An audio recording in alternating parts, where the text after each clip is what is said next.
Hello everyone welcome to our channel. तो आज video आम क्लास 6 साहित्य बहीर फास्ट चैप्टर जोटा कि पद्य विभाग वर्षा कविता अच्छी तार क्वेश्चन आंसर आम डिस्कसन करवा। तो चैनल यदि नुआ अच्छे पिला माने चैनल को फटाफट सब्सक्राइब करी ऑल नोटिफिकेशन को ऑन कर दियो जहाँद्वारा कि सब अपडेट तुमको मिल जाव जेकोसी वीडियोर अपडेट सब मिल जाव जो चैप्टर क्वेश्चन आंसर हम तार अपडेट मिल जाव न्यू चैप्टर हो कि ओल्ड चैप्टर हो सबूर क्वेश्चन आंसर मिल जाव। तो चैनल को सब्सक्राइब कर रख तुम्हारे बहुत ही यहाँ हेल्पफुल रहिबो। वर्षा कवितार कवि होउछन्ति जगन्नाथ दास। तांकर एठी जन्म आ मृत्युर विवरणी मध्य दिया जाइछि। ओडिया साहित्यर पंचसखा जुगर अन्यतम यशस्वी कवि भावे जगन्नाथ दास घरे घरे सुपरिचित। से भागवतकार भावे मध्य सुप्रसिद्ध। से अति बड़ी उपाधि विभूषित। तांको अति बड़ी जगन्नाथ दास बोली कहा जाए। तांको जन्मकाल पंचदश शताब्दी।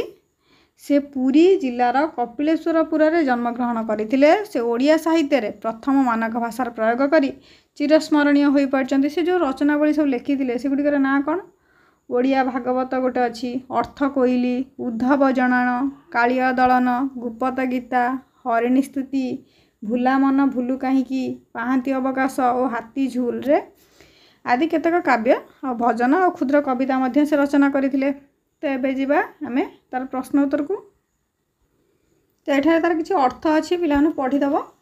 एमंते एहीपरि काल माने समय बा मृत्यु प्रकाशिला माने प्रकाश लाभ कला बा देखागला सारा माने श्रेष्ठ संपद माने धन बा विभव बा संपत्ति बा ऐश्वर्य मंचपुरा माने मर्त्यमंडल बा पृथ्वी तोष माने संतुष्ट राशि माने समूह बा सबु करुणाचित माने दयालु हृदय रवि तेज माने प्रखर सूर्य किरण तपस्वी माने सन्यासी भुंजंती माने भोग करती जेह्ने माने जेपरी खद्यत माने जुलुजुलिया पोक कीट होची पोक निशा माने राति निशामुख माने संध्या मंडुक माने बेंग बा भेक छत्र माने छता मही माने पृथ्वी गिरी माने पर्वत शिख माने शिखर हुअंती माने हुअंती।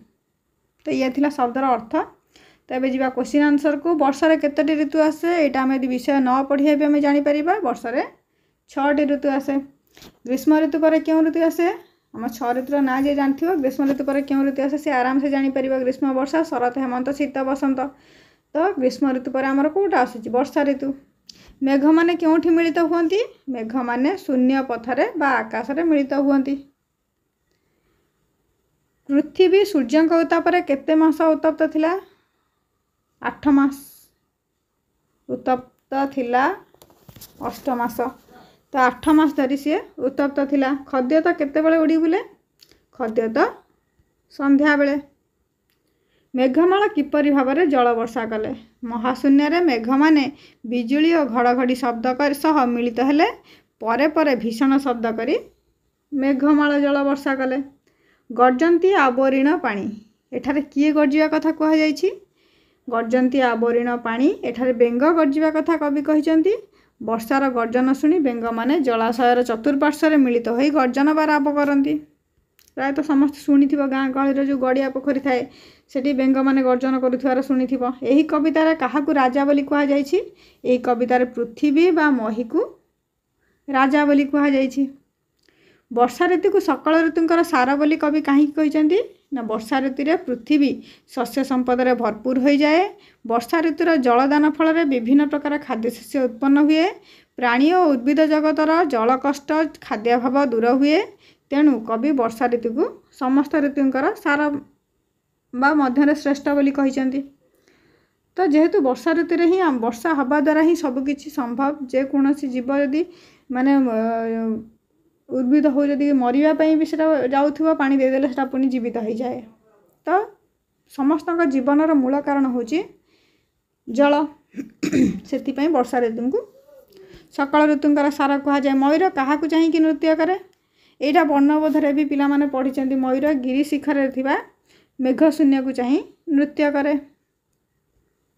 तो एबे आसीगला आमर सरल भाषा बुझाई लेख बा सरल अर्थ महीमंडल दुख चाही जल छाड़िला तोष होई।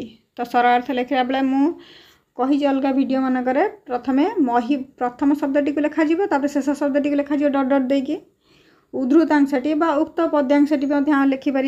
उद्धृतांशटी कवि जगन्नाथ दासଙ୍କ रचित वर्षा कवितारू आनीत पृथ्वीर दुख देखि मेघ किपरि जलदान करे ताहा एठारे वर्णित।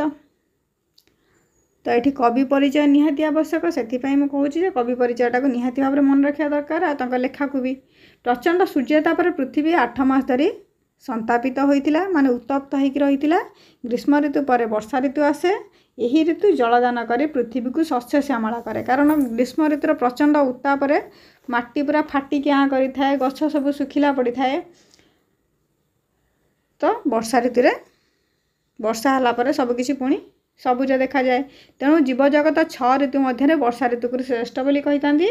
शून्य आकाशव्यापी मेघमाला चारिआडे घोटी जाए। 8 मास धरी प्रखर सूर्यतापर भूपृष्ठर समस्त जलराशि बाष्पीभूत हो पृथ्वी शुष्क हो जाए। वर्षा कालर आगमन में सूर्यतापर प्रखरता कम हो जाए आ पृथ्वीवासी कष्ट नाश हुए। पृथ्वीर दुख देखि मेघ करुणा रूप करुणापूर्ण हृदय जलदान कले। घोर गर्जन शुणी मेघमाला जल बर्षि था। तो कवि मधुसूदन भाषा कौन लिखिं बांधव अटे तरुलता जीवर प्रकाशई करुणा से निरंतर। तो खरे अच्छी अल्प नदी पुरी लहरी मते उछुले सेमती लिखा हे। उद्धृतांशटी उक्त पद्यांशटी आम पठित साहित्य बहिर वर्षा कवितार उद्धृत। एठारे कवि जगन्नाथ दास कौन लिखिं ना वर्षा कालर क्षुद्र क्षुद्र नदीर अवस्था संपर्क में आलोकपात कर। वर्षा ऋतु आसिया मात्र चारिआडे अनवरत वर्षा होता है। वर्षा जल लाभ करी प्राणी जगत आनंदित होता। जुलुजुलिया पोक मैंने संध्या बेले उड़ी बुलती। मेघर गुरु गंभीर गर्जन शुणी बेंग माने जलाशय चारिपाखरे बेढ़ी जाई गर्जन करती। छोट छोट नदी जल पूर्णगर्भा हो उठती। से सबु नदी रे हठात बन्या देखा दिए। लहरी सहित छोट छोट नदी गुड़िक उछुली उठी दुई कूल को छुई था। एबे देखिया ग नंबर सरल अर्थ कौन अच्छी छतुजे छत्र प्राय होई राजार प्राय दिशे मही। संक्षिप्त पद्यांशटी कवि जगन्नाथ दास लिखित वर्षा कवितार उद्धृत। एठारे कवि पृथ्वी को राजा सहित किपरि तुलना करछन्ति ताहा वर्णित होइछे। वर्षा ऋतुर आगमन में पृथ्वी शस्य श्यामला हो उठे कारण वर्षा हवा द्वारा आम जेको गछ लगौचे पा नदेला पर्यंत से गछ बंचुनी। तो जितेबाला वर्षा होची शस्य श्यामला हो पड़ुची पृथ्वी पृष्ठ विभिन्न शस्य राशि भरपूर हो जाए। शस्यर भरपूर खेत को देखी मनीष चित्तरे फुलकजात हुए। यही ऋतु चारिआडे छतुगुड़िक फुटी उठी छता प्राय देखा जाती। राजांकर मस्तक पाट छता शोभा पाइला परी पृथ्वी राजांकर मस्तक छतुगुड़िक पाट छता परी शोभा पाई थाए। ए सब दृश्य देखि समस्ते आनंदरे आत्महरा हो उठती। वास्तव में कविंकर यह काव्यिक तुलना बेस हृदय स्पर्शी हो पारिछि। 4 नंबर को जीवा देची खाली स्थान को भरिया प्राणी जीवन जलराशि करुणा चित्तरे बरसी। से पद्य को देखिए पद्य कविताटा को देखी देखी या फिलअप करिया डैश शस्य राशि नाना प्रकार शस्य राशि एणे पूरित मही दिशी।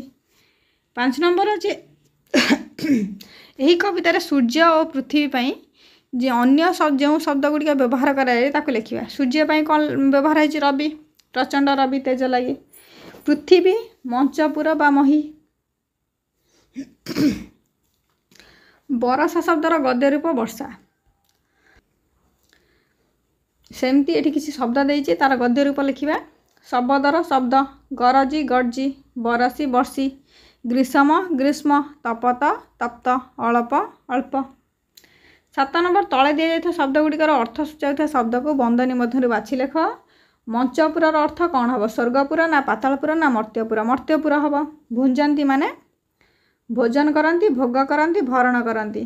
तो तार उत्तर कौन हो भोजन करती। भुंजंती माने भुंजंती आवरण पानी भोजन करती। मंडुक माने बेंग एटा जानिच समस्ते।